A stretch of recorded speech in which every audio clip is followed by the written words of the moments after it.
आज कुंभ महामेला लग रहा है। कुंभ महामेला का ये भावार्थ समझना अति आवश्यक है। कुंभ का अर्थ होता है कलश या घड़ा। इसी प्रकार कुंभ मेला अर्थात कुंभ स्नान की कहानी भी एक अमृत घड़े से जुड़ी हुई है। पौराणिक कथा अनुसार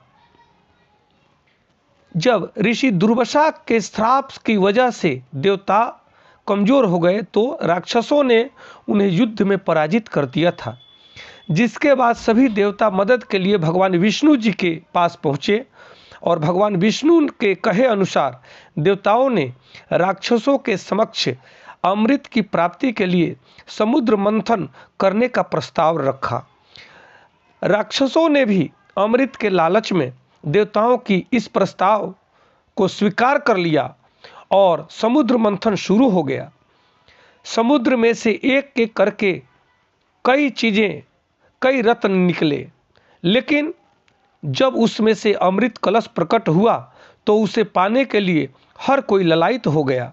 अमृत राक्षसों से बचाने के लिए इंद्र के बेटे जयंत ने अपने पिता के इशारे पर अमृत कलश को उठाया और वो वहाँ से भाग निकला।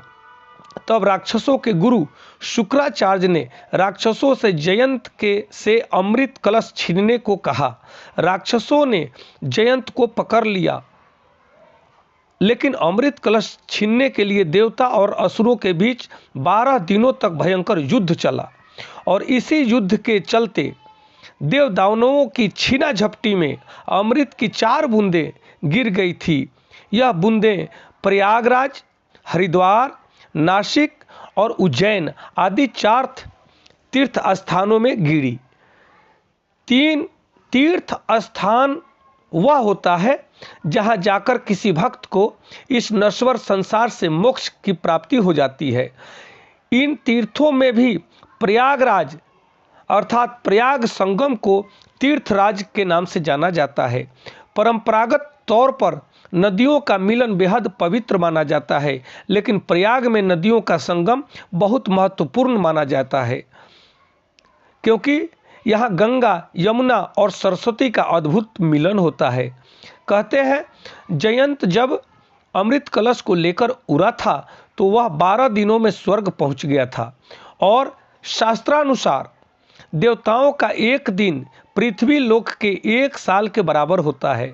इसलिए उस घटना के संदर्भ में कुंभ का आयोजन हर 12 साल के अंतराल में होता है। कुंभ भी 12 होते हैं, जिनमें से 4 का पृथ्वी लोक पर आयोजन किया जाता है और बाकी 8 आयोजन देवलोक में होता है।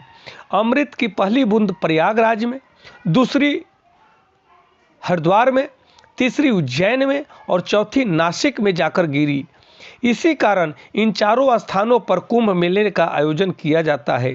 यहाँ स्नान करने से आत्मा की शुद्धि और मोक्ष की प्राप्ति होती है। संगम पर पूजा, ध्यान और पिंडदान जैसे धार्मिक कर्मकांड भी किए जाते हैं, जिससे स्वयं की मुक्ति के साथ साथ में अपने पितरों की भी मुक्ति की आकांक्षा की जाती है। इसलिए यह महाकुंभ मेला हम सभी सनातनियों के लिए, पूरे विश्व के सनातनियों के लिए अति महत्वपूर्ण और अति विषयक माना जाता है, धार्मिक माना जाता है। इससे जुड़ा हुआ यह तथ्य हमारे जीवन को और धन्य बनाता है।